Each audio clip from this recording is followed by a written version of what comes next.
Hello, this is Jane Goodall, and this is an Easter message.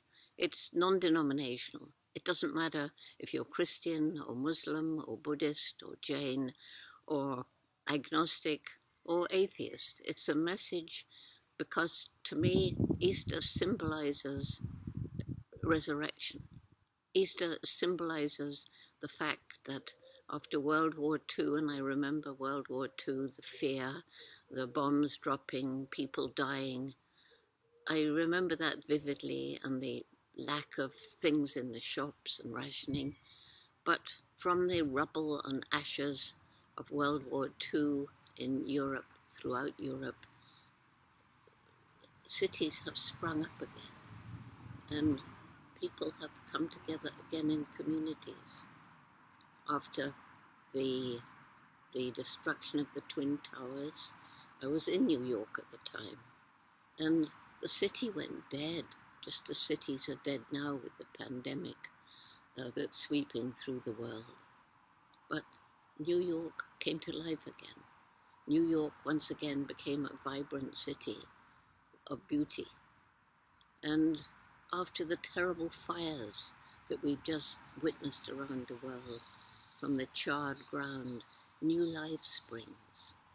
And after the droughts, when the first rains fall, once again life resurrects from the seemingly dead ground, from the black ashes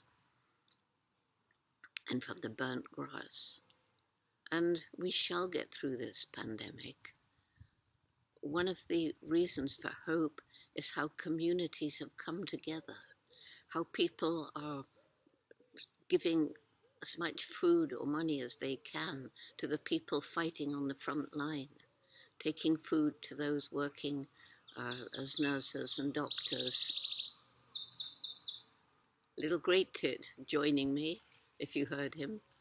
So here I am, locked down, but how lucky I am to be in a house with a garden like this and to be with my family.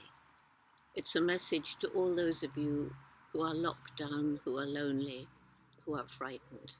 We shall get through this, and we shall get through it together. And hopefully, at the end, we shall have a greater sense of community. We shall be less selfish, less greedy.